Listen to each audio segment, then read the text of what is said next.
Biz bunlara baxarıq və dərs bitsin, bunların həllini ətraflı şəkildə izah edib sənə atarım. Keçdiyimiz mövzuları təkrar edəcəyik və bu biraz vaxt alacaq. Başlayaq birinci mövzudan.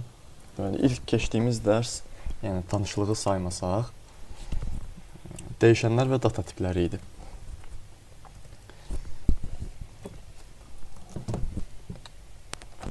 Dəyişən nəyə deyirdik biz? Bircə dəqiqə kompüter zartqaya qoş.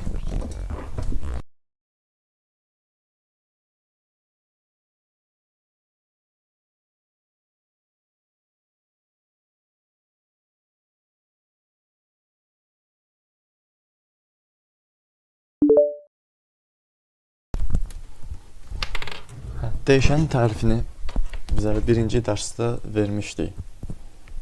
Kimin yadındadır?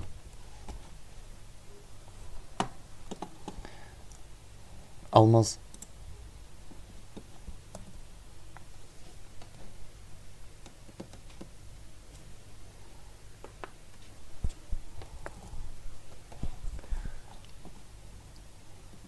Almaz buradasan? Məlumatları yadda, bəli buradayım. Məlumatları yaddaşda saxlamaq üçün istifadə olunur. Məlumatları yaddaşda saxlamaq üçün ayrılmış yaddaşda ayrılmış bir yer. yerə verilən ad. Çünki yer ayırsaq ora ad verməsək, bu artıq dəyişən olmur. Ad versək, artıq o ad dəyişən olur.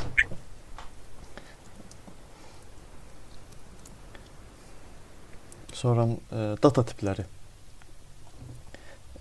Proqramlaşdırmada data tipi anlayışı niyə var? Və nə işə yarayır data tipi? Hamıya soruşdunuz, yoxsa heç almasam? Ümumi sual verirəm, bilən cavab versin. Data tipi 2 dənə olur da, primitiv referens ya da non-referens. Primitiv ədədləri yadda saxlamaq üçündür. Amma referens isə yazıları, sözləri, həmçinin simvolik işarələri yadda saxlamaq üçündür. Biz niyə istifadə edirik biz proqramlaşdırmadan? Proqramlaşdırmada data tiplərindən. Yəni onu oxuda bilmək üçün də mən məsələn integer yazandan sonra həmin rəqəbini daxil edəndə o oxuya bilsin deyə. Başqa kim? Bir də ki, stick və hip var idi. Stick hip. Onu soruşdunuz? Yox, ona hələ çatmamışam. Data tipi niyə istifadə olunurdu?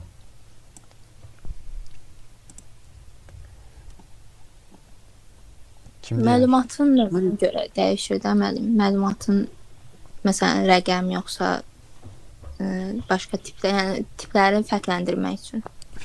Yaddaşda saxladığımız, yəni dəyişən üçün nə dedik biz? Yaddaşda məlumat saxlamaq üçün ayrılmış yerdir. Yerə verilən addır. Tamam? Biz yaddaşda bir yer ayırırıq. Data tipi də bu ayırdığımız yerdə nə tip dəyişən saxlayacaq, onu təyin etmək üçündür. Bu byte mi olacaq, bu string mi olacaq, bu integer mi olacaq, bunu təyin edir. Bundan əlavə həmin o saxlanılacaq dəyişən üçün nə qədər yer ayrılacaq, bunu da həmçinin data tipi təyin edir. Və saxladığımız dəyişən o dəyər üzərində hansı əməliyyatlar apara biləcək, bunu da həmçinin data tipi təyin edir. Aydındır. Data tipləri dedik ki, iki hissəyə ayrılır. Primitivlərə və referanslara. Primitivlərdən gedək.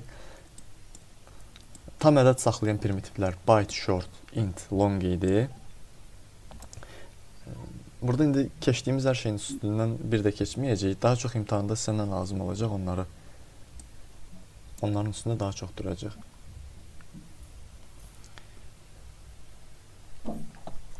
Deməli, tam ədəd saxlayan tiplər byte, short, int, long idi. Bunlar haqqında məsəl üçün nə lazım ola bilər sizə? Belə bir şeyə baxa bilərik. Byte tipli dəyişən yaradıram. Buna A verirəm adını. Və buna dəyər olaraq normalda 127-yə qədər maksimum və minimumda -128-ə qədər dəyər verə bilirəm. Dəyəri artırdıqda xəta verir. Baxmayaraq ki, mən buna tam rəqəm tipində bir dəyər verirəm, xəta verir. Yaxşı, bəs dəyəri artıq yazmıram, fərqli tipdə bir dəyər verirəm buna. 50,6. Baxın, yenə xəta verir. Integer üçün də bunu eləsəm 56,7 məsəl üçün, baxın, yenə xəta verir. Tələb olunan tip byte-dır, double vermişsən. Burada da tələb olunan tip integerdir, double vermişsən. Sonra bunu bilmək lazımdır. Başqa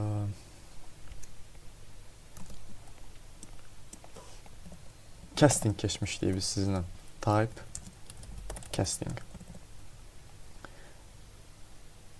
Baxaq casting nümunələrinə. Məsəl üçün int a bərabərdir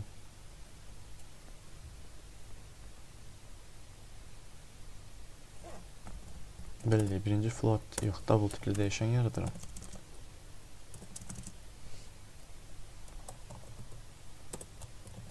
(20,5) belə bir ədəd verir buna və deyirəm int a b bərabərdir a. Bu mümkün olmayacaq. Çünki b-ni çap etdirmək istəyim. Double'dır bizim dəyərimiz. Getirib onu int tipli dəyişənə mənimsətmək mümkün deyil. Baxın. Bizə deyir ki, tələb olunan tip integerdir, sən double vermişsən. Burada casting aparacaq. Özü də hansı? Explicit casting. Mötərizəni açıram və deyirəm ki, bunu intə cast elə. Belə də nə çap, nəyi görəcək biz çap etdirsək?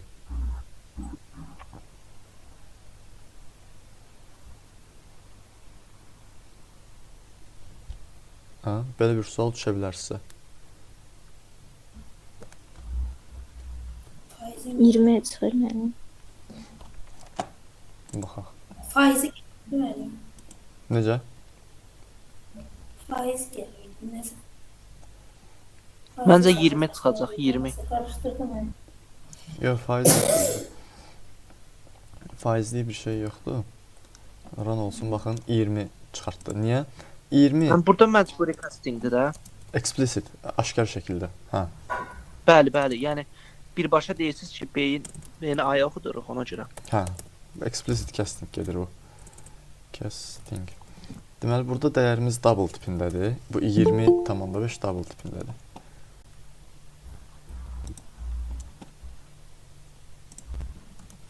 Bu 20,5 double tipindədir. Mən getirib onu bir integerin içərisində yerləşdirməyə çalışsam, bu 0,5'lik qism qalır çöldə.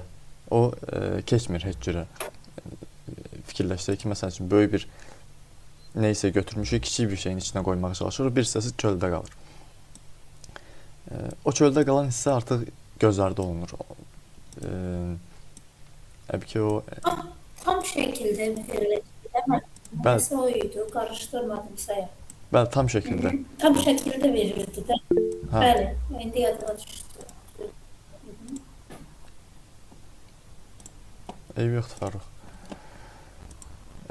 Sonra burada, yəni elə görünə bilər ki, burada yuvarlaqlaşdırma gedir, amma yuvarlaqlaşdırma getmir. Burada 0,9 da versəm mən, yenə o hissə qalır çöldə, 20-ni götürür sadəcə.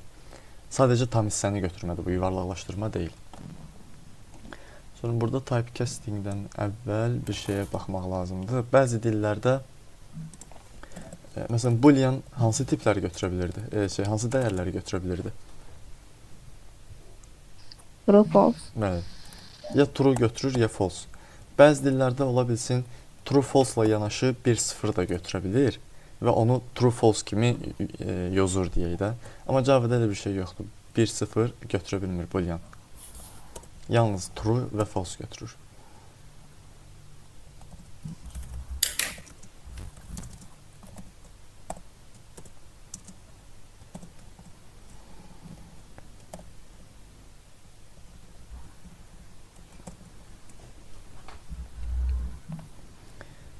Sonra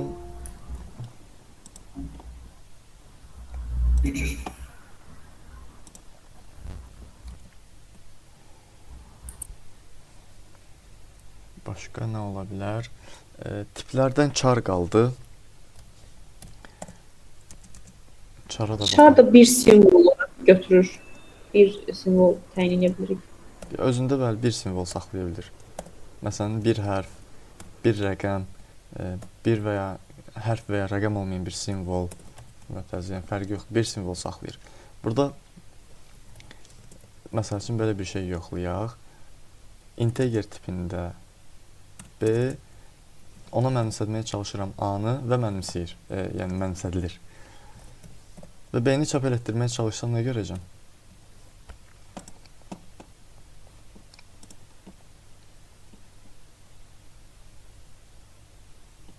Baxın. Məlup bizə ASCII-də tutduğu yerə görə, Unicode-da tutduğu yerə görə, Unicode-da. yəni hansı sıradadırsa onu qaytarır bizə. Bəli. Unicode-dakı sıra nömrəsi. ASCII-də yox, Unicode-da. Sonra deməli burada casting əməliyyatı getdi. Hansı tipi getdi bunun castingin? Bir tipdən başqa tipə keçdikdə bizdə bu verdiyimiz bu mötərizə char tipindədir. Yaxşımı? Dəyərimiz char tipindədir. Gəlib normalda mümkün deyil ki, mən integer tipli bir dəyişənə başqa tipli bir dəyişəni mənimsədim. Mümkün deyil bu. Əgər mənimsədəndə xəta çıxmırsa, deməli burada casting gedib. Və castingin hansı növü gedib? Implicit casting gedib. Implicit casting gedib.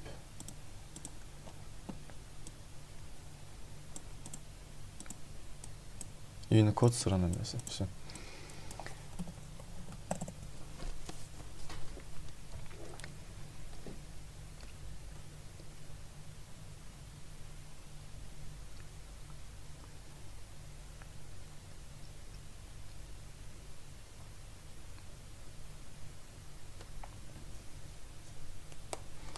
Belə bir şeyə baxaq. O data tipləri dərsi idi. Bu olacaq operatorlar dərsi. Operatorlar neçə hissəyə bölünürdü? Kimin yadındadır? 4 hissəyə bölünürdü.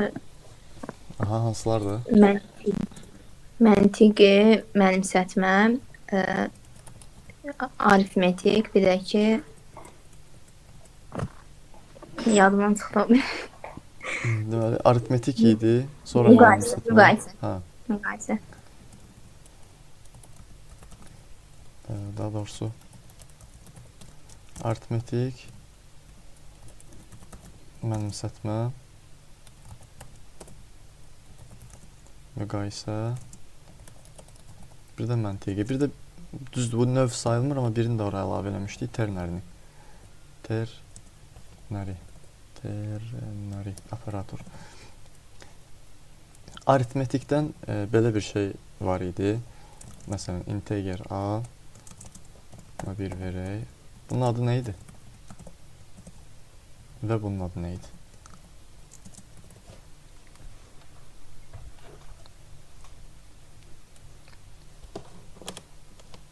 Biri post dekrement idi, bir də predel. Hə, increment. Dekrement azaltmasıdır. Increment. Post increment. Pre increment. İndi bunun nəticəsini Elvin mənə desin.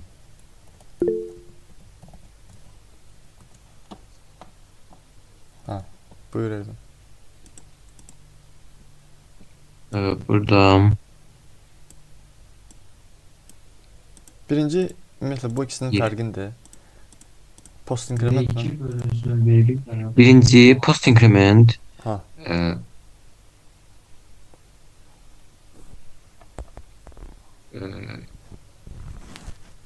birinci ədədi götürür, sonra toplayır.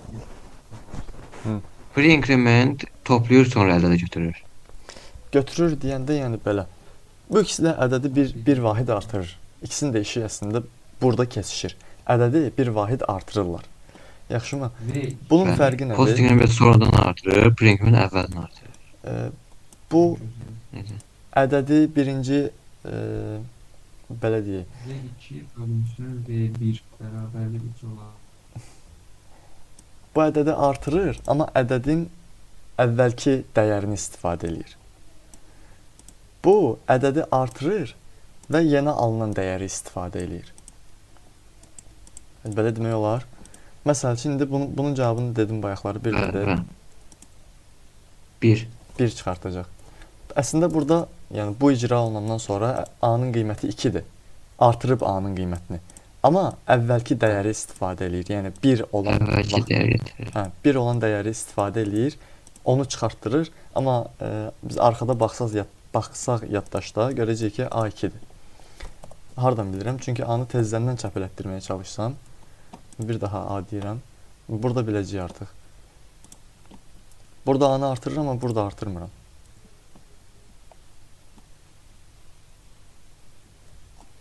Bax. Bu sətir bizə çıxartdı 1. Niyə? A-nı artırır, amma əvvəlki qiyməti istifadə edir. Yəni 1 olan qiyməti istifadə edir. Bu sətir bizə çıxartdı 2.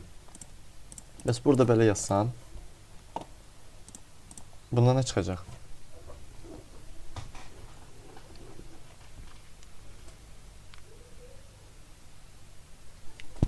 Üç.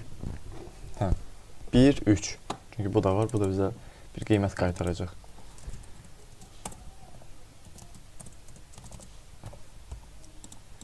Burada qiymət 2 olacaq, amma bizə 1-i çıxartacaq. Burada qiymət 3 olacaq, elə 3-ü də çıxardacaq. Bunu başa düşməyən oldu.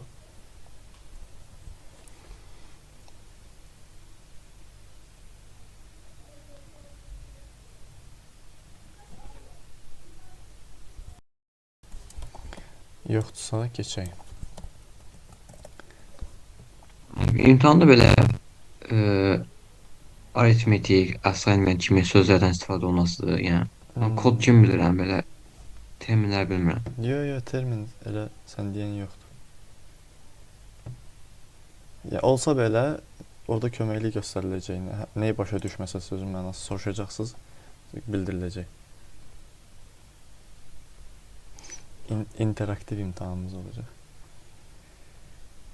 Sonra operatorlardan belə bir operatorumuz var idi bizim riyazi operatorlar arasında plus. Nə işə yarayırdı? Toplama əməliyyatı. Bir rolu da var idi onun. Nə idi? Konkatenasiya mənim. Bəli, concatenation. Yəni stringləri birləşdirmə. Belə bir xüsusiyyəti də var idi.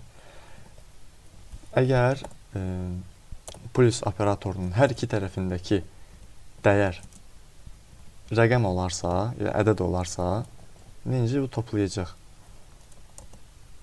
Toplayıb bunların cəmini bizə verəcək.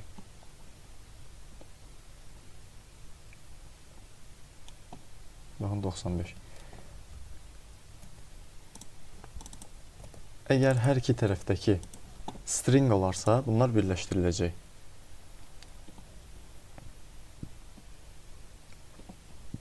Baxın 45 ilə 50-ni birləşdirdi, 4550. Və ya əslində hər ikisinin də string olmağına ehtiyac yoxdur. Biri belə string olarsa, yəni iki tərəfdən biri string olarsa, bu tərəfdə stringə parse olunur, yəni bu çevrilir olur. String amma 50. Çevrilir və yenə concatenation gedir. Baxın, eyni nəticə. Bir də belə bir şey var. İndi biz 2 dənə, yəni bir dənə plusdan istifadə eləmişik. Ola bilsin ki, əməliyyatların sayı çoxalsın. Məsəl üçün,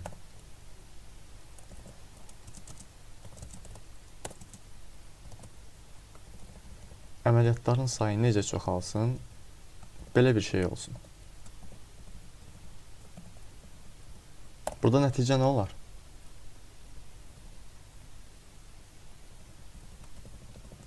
Bunları biraz daha sadələşdirək.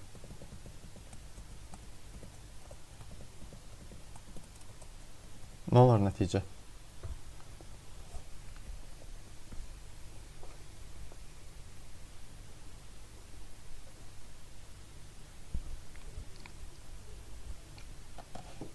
1050 müəllim. 10 50 olar. 10 50. 10 plus 50. İndi burada bir şey gözdən qaçırmamaq lazımdır ki, bizim düşüncə tərzimizlə kompüterinki eyni deyil. Biz necə edirik? Baxırıq bura. Bununla bunu toplamaq necə? Bu çətindir. Birinci bununla bunu toplayım eləsin 50. Sonra bunu ondan birləşdirərəm. Kompüter amma belə eləmir. Necə ki sətirlər yazıldığı ardıcıllıqla icra olunur, həmçinin eyni sətrin içərisində əməliyyatlar da yazıldığı ardıcıllıqla icra olunur. Birinci gəlir bu ikisini həll eləyir. Buradan kənara qırağa nə çıxır? 10-20. 10-20. Sonra 10-20 ilə, hansı ki bu da string tipində olacaq, 10 ilə 30-u birləşdirir. Və nə olur? Belə bir şey. Baxın, çap elətdirirəm.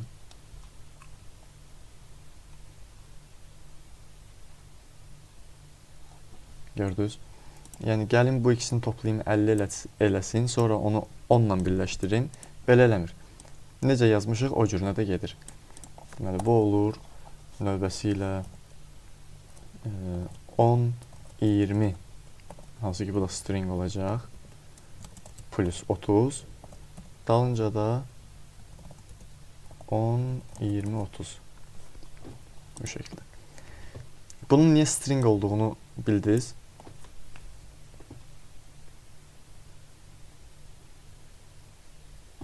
Niyə integer tipində olmadı, niyə string oldu? Çünki burada hansı əməliyyat gedirdi? Concatenation əməliyyatı. Concatenation əməliyyatı iki stringin birləşməsidir. İki string birləşir deyənə nəticə də elə string tipində olur. Deyə bilərsiniz ki, burada 20 string deyil.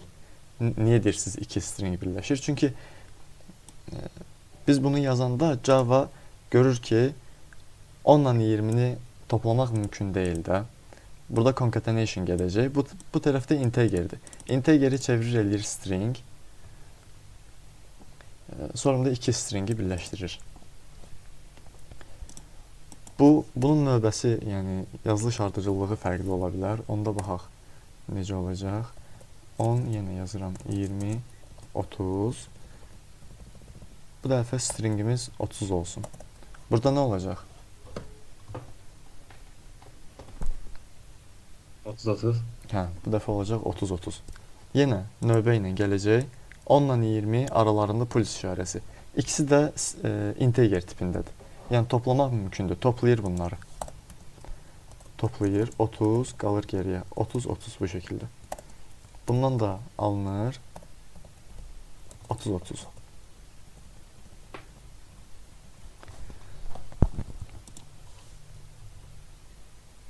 Belə.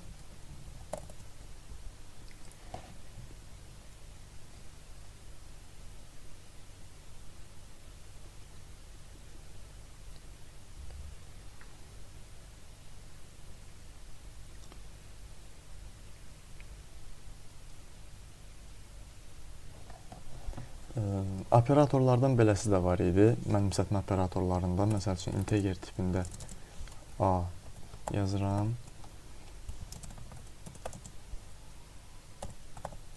Bu nə iş görürdü? Bu plus bərabərdir. 5 vahidi artırır. Elvin desin. 5 vahid artırır o heç. Əslində iki əməliyyatın birləşməsidir. Elvin buyur.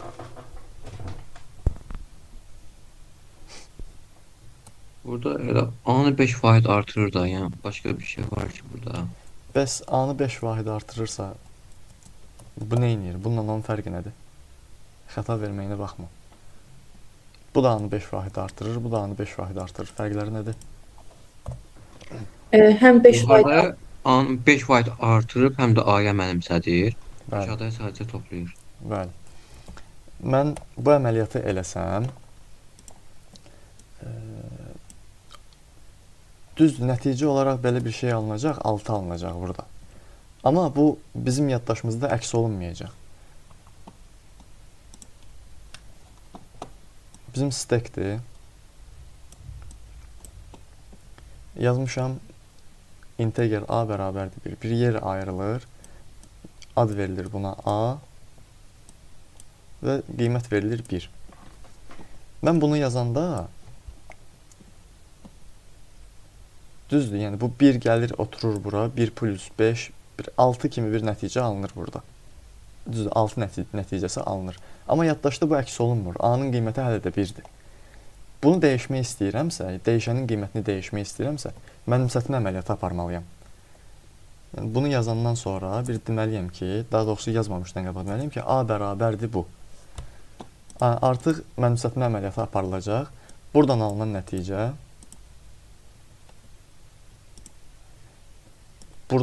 nəticə getirilib mənimsədiləcək A-ya. Bu 1 silinəcək, buradan yazılacaq A. Mənimsətmə əməliyyatı olmasa dəyişənin qiyməti dəyişmir. Bu da burada yazdığım bunun qısaldılmış formasıdır. Bu əslində budur. Həm mənimsətmə, həm toplama əməliyyatlarını və ya həm mənimsətmə, həm də istənilən bir riyazi əməliyyatı, bu çıxma da ola bilər, vurma, bölmə, alma, qalıq alma əməliyyatı. İkisinin bir operatora yığılmasıdır. Həmçinin inkrementasiya da belədir. A++. A++ əslində budur. A bərabərdir A plus 1. Burada da yəni mənimsətmə operatoru əməliyyatı gedir. Əks halda biz onun əks olmasını görmərik.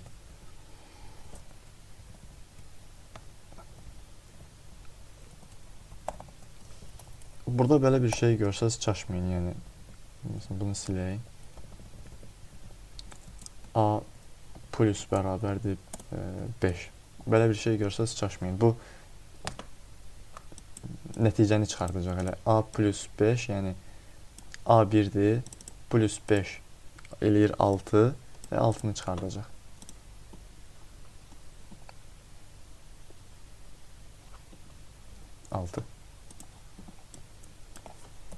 Sonra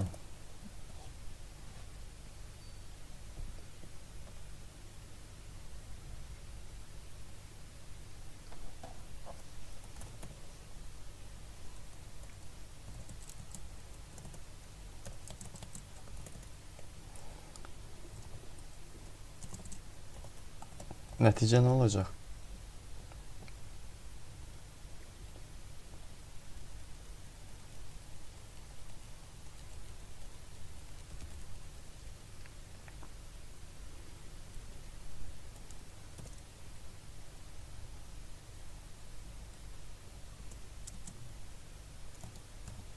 Bunun nəticəsi nə olacaq? 16.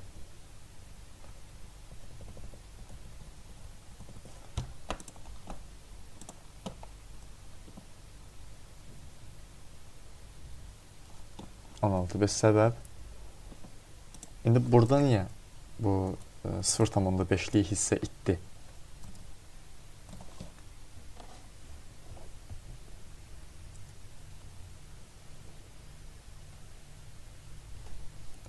Onda da Fərrux. Yazımsan görsənmir. Yox, 16,5 deyil, elə 16 çıxardır.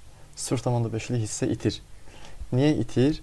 Burada heç yerdə biz yazmamışıq. Integer, nə bilim, double falan. Bu ümumiyyətlə dəyişənlərdən istifadə eləməmişik. Birbaşa dəyərdən istifadə eləmişik. Birbaşa dəyərdən istifadə eləsək belə, bu dəyərin tipi var da. Bu hər dəyərin dəyişənlərin tipi olduğu kimi dəyərlərin də tipi var. Bu dəyərin tipi integerdir. Və integer tipli dəyərlər özlərində nə saxlamır da, kəsr hissəni saxlaya bilmirdilər. Ancaq tam hissəni saxlayırlar. Ona görə bu 0,5'lik hissə burada itəcək.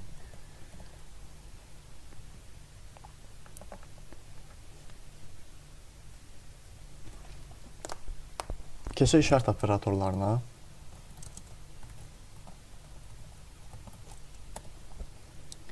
Şərt operatorları.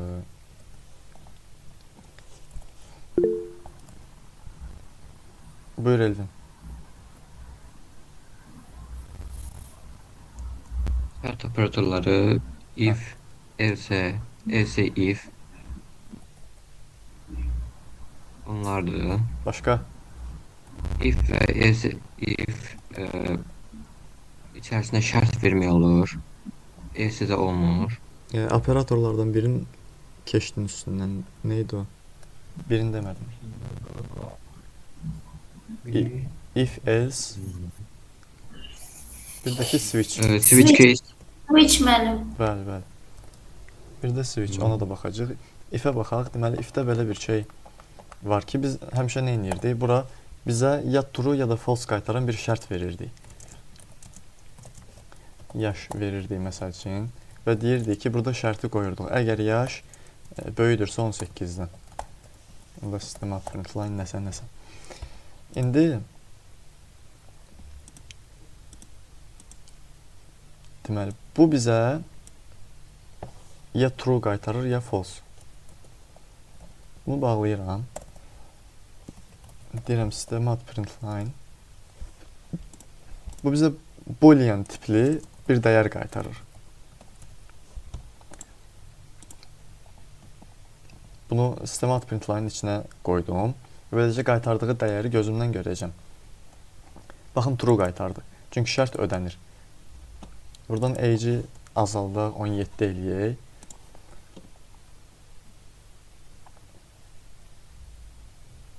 Bu dəfə də false qaytardı.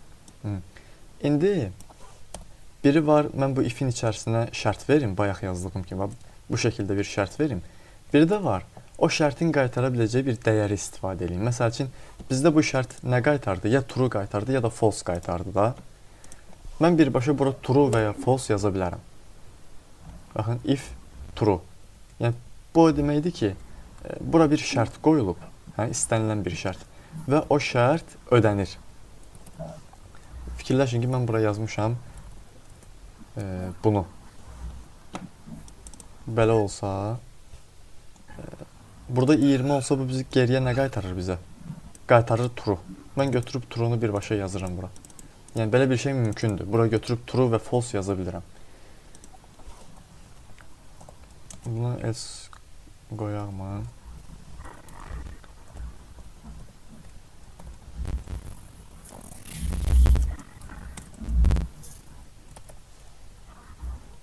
Şərt ödənir. Şərt ödənmir. Heç buna ehtiyac yoxdur. Bunu da bağladım.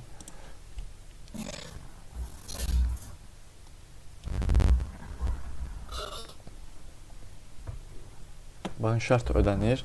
Bura false yazsam, sanki nəyi şərt yazmışam və o şərt bizə true false. Necə? Sanki oraya şərt yazmışam. Heç bir şeydən, əgər vursanız şərt ödənmir. Hə, false yazsaq, deyəcək ki, şərt ödənmir. Şərtin ödənib ödənmədiyini simulyasiya eləyirəm. Sanki oraya şərt yazmışam və şərt ödənir və ödənmir. Bu şəkildə. Yəni, belə bir şey biz dərsdə keçməmişdi. Yəni, görsəz sizə yad gəlməsin deyənə. Sonra bir də o bir operatorumuz switch case idi. Switch case-də nə kimi bir problem var idi? Int, biz nəyə baxmışdıq? Buyur Elvin.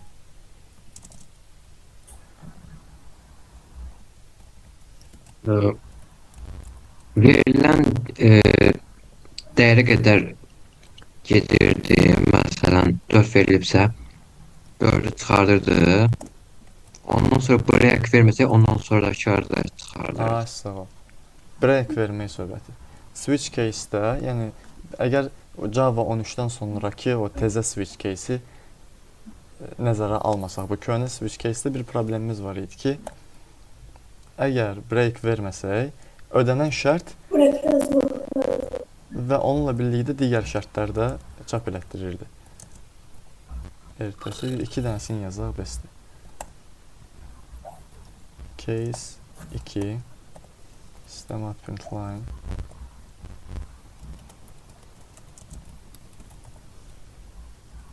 üçüncüsünü də yazaq. Restart bizə.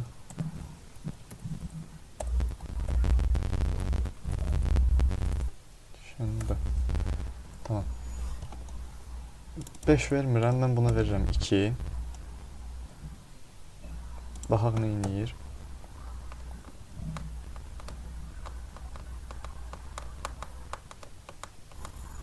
Çərşənbə axşamı, çərşənbə. Görürsüz, normalda hansını çıxartmalı idi? Çərşənbə axşamını. Çərşənbə axşamı çıxartdı, onunla yanaşı getdi, ondan aşağıda nə varsa, məsələn çərşənbə, onu da çıxartdı. Break verməyəndə bu baş verir. Breakləri qoysaq, problem həll olur.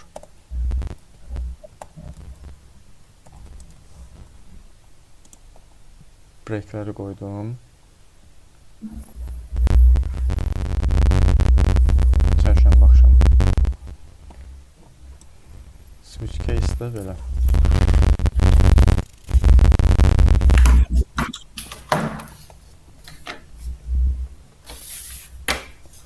Sonra operatorlardan belə bir şey gözümüzdən qaçdı.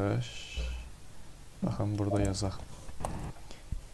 Bizdə bərabərdir iki cürə istifadə olunurdu. Biri tək bərabərdir. Bir də ki, qoşa bərabərdir şəklində. Burada tək bərabərdir yazılarsa bu mənimsətmə operatorudur. Mənimsətmə. Bu isə müqayisə operatorudur. Yəni bərabərliyini yoxlayır. Əgər biz dəyişənə dəyər mənimsədiriksə, tək bərabərdirdən istifadə edəcəyik. Əgər biz bir şərt yoxlayırıqsa, onda qoşa bərabərdirdən istifadə edəcəyik. Bu bizə nə işə yarayır? Dəyişənə dəyər mənimsədir. Yəni, yaddaşda ayırdığımız yerə dəyəri yazır. Bu nə edir? Bizə ya true ya da false qaytarır. Bunu ən çox harada istifadə edirik? Şərt bloklarının içərisində falan. Sonra bunu run eləyək. Bunun bizə nə qaytardığını görəcəyik.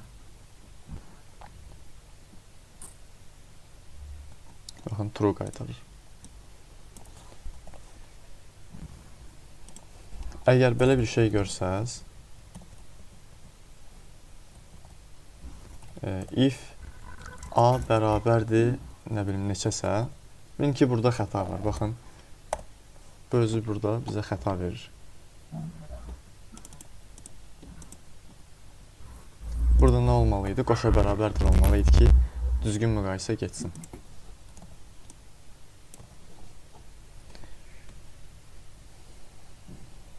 Başqa elə operatorlardan birinə də baxmadıq. Ternary operator. Ternary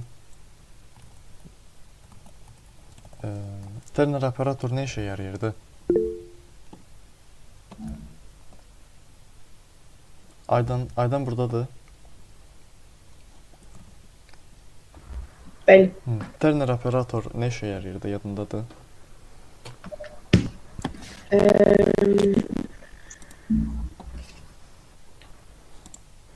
If else, yəni sualla bizdə if else-in daha qısa variantıdır. Bəli. Yəni məsəl üçün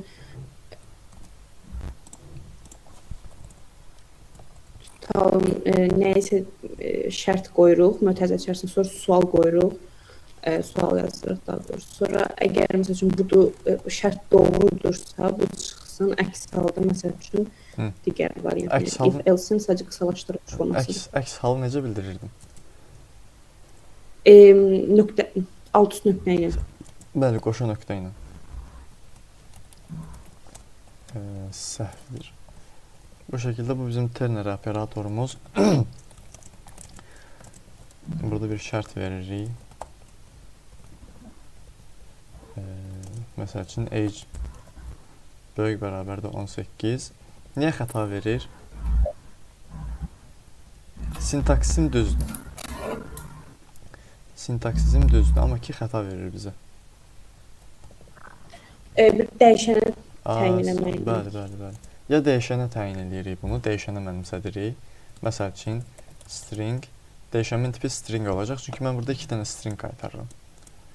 String result. Ya bu şəkildə buna dəyişən təyin edirik. Və ya belə eləyək bunu.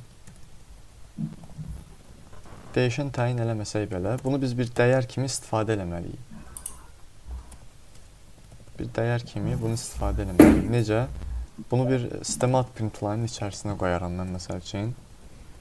O şəkildə istifadə eləyərəm. Götürərəm bunu. Çünki bu bizə bir dəyər qaytarır.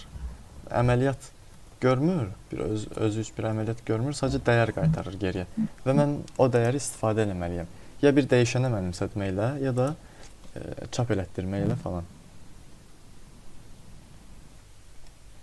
Doğrudur. Qaytardı bizə. Bu terminal operator. Sonra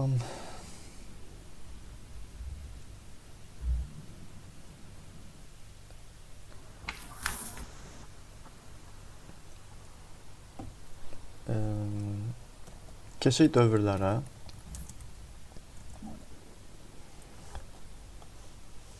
Break, continue, bunu bilirsiniz. Bunu deməli kimlər biləcək? O logini yazanlar, login tapşırığını yazanlar biləcək. Orada Mənim amma continue istifadə olunmur deyə, yəni ehtiyac olmur ondan. orada təkcə breakdən istifadə olunurdu. Prosta araşdıranda dedim ikisini də araşdırın. Hə, tamam. Məsələn, Elvin yazmışdı. Baxın, burada breakdən istifadə edib. Və breakdən harda, niyə istifadə edib? Əgər istifadəçi adı ilə password düz verilərsə, onda break. Baxaq, break nə işə yarayır? Break və continue.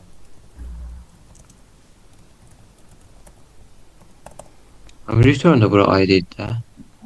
Yoxsa? Return yox, bunlara aid deyil. Return ümumiyyətlə funksiyalara aiddir. Həm də funksiyaları düz dedim də. Burada return istifadə eləmirsən? Yox. Return funksiyadan dəyər, metoddan dəyər qaytarmaq üçün istifadə olunur. Baxaq, bizdə məsəl üçün dövr var, for. Int i 0, 0-dan başlayır, bu gedir haraya kimi. Məsəl üçün 10-a kimi gedir. Amma 10 daxil deyil. Mənə lazımdır ki,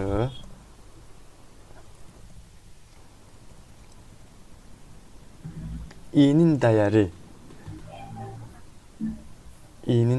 gəlib məsəl üçün 5-ə çatdıqda dövr dayansın. Nədənsə belə bir şeyə ehtiyacım var. Yəni düzdür, götürüb burada bunu 6 verərəm, özü 5-ə gələndə dayanar. Yox. Mən elə istəmirəm.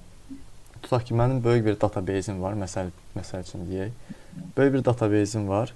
Orada milyonlarla məlumat var. 1 milyon dənə adamın adı var orada. Və ya ID-si var, identifikasiya nömrəsi var. Mənə lazımdır ki, xüsusi bir ID-yə çatanda artıq o axtarış dayansın. Çünki ondan o yana getməyinə artıq ehtiyac yoxdur. Yoxsa 1 milyon dənə dövr eləyəcək, o kompüter üçün, prosesor üçün əlavə yükdür, istəmirəm.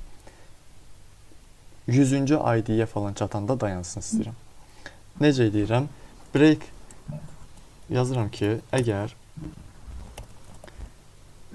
i-nin qiyməti gəlib 5-ə çatarsa, mənə lazımdır ki, 5-ə çatanda dayansın. Deyirəm ki, break. Break nə edir? Bu dövrü tamamilə saxlayır. Bu dövr gələcək i0-dır. Bir dövr eləyəcək, sonra i1 olacaq. İkinci dövr, 3, 4, 5-ci dövrdə i5 oldu mu, bu şərt ödənəcək. Bu şərt ödəndikdə də gəlib break icra olunacaq və dövr dayanacaq. Baxmayaraq ki, heç gedib ona çatmayıb. Yəni, belə eləyib. Burada bir integer count. Dövrləri saymaq üçün bir dəyər yazıram. Və hər dövr eləyəndə də bu count'u bir dənə artırsın. Və axırda da count'u çap elətdirirəm. Baxın, neçə dövr gedəcək.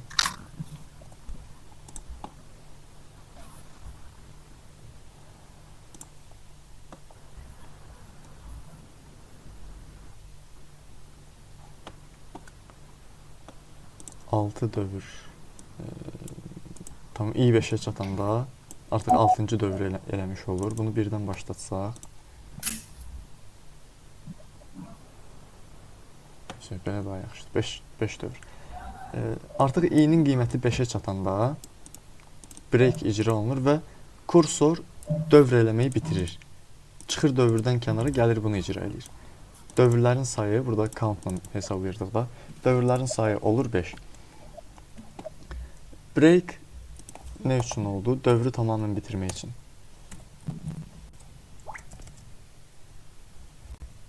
Dövrü tamamən saxlayır. Bir də var continue. Break-ə bənzər bir iş görür, amma biraz fərqli şəkildə. Continue. Bu nə iş görür? Dövrdə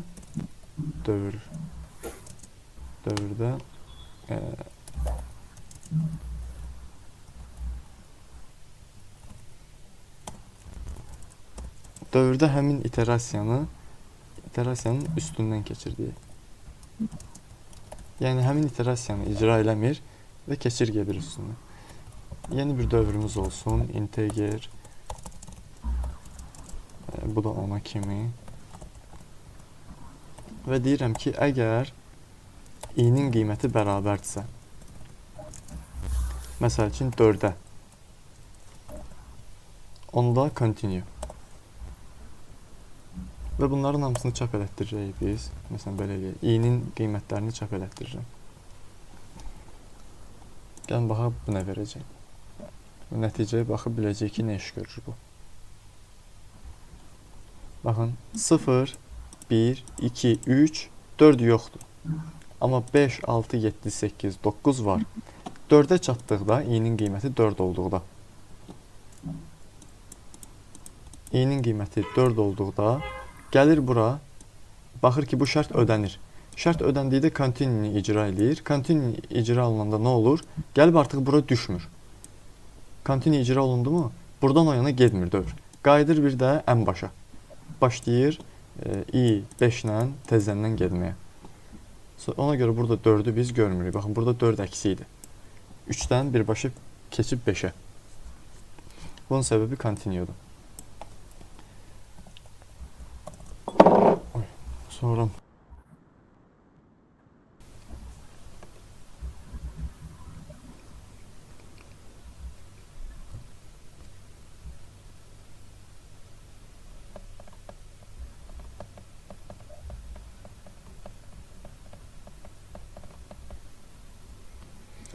primitiv tiplərlə qayıtdıram başa. Primitiv tiplərlə referans tiplərinin fərqini kim deyər?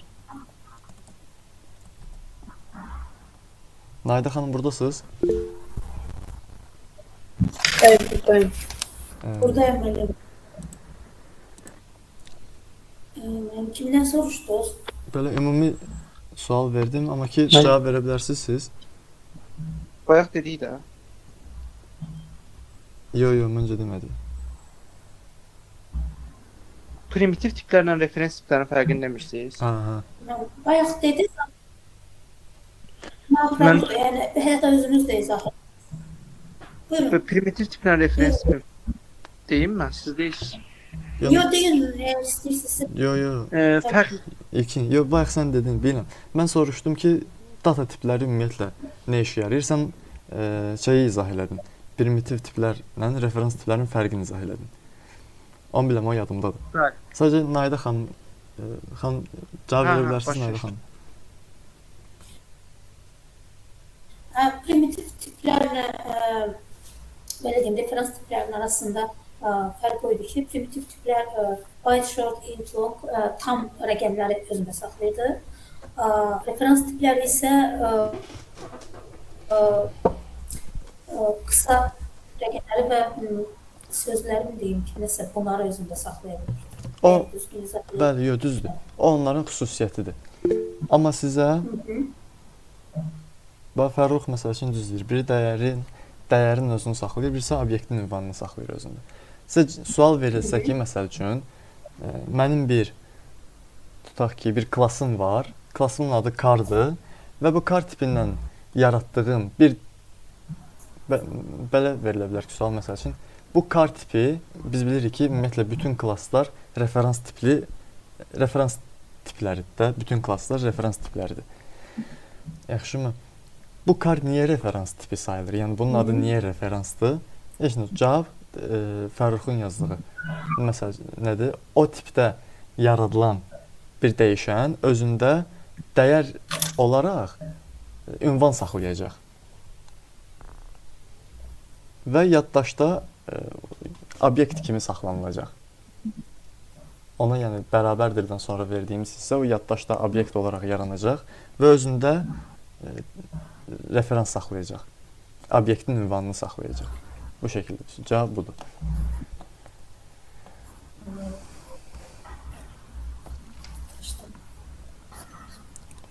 Başqa? Başqa heç bir şey. Məncə bütün keçdiyimiz mövzuları əhatə elədik. Bu da önəmli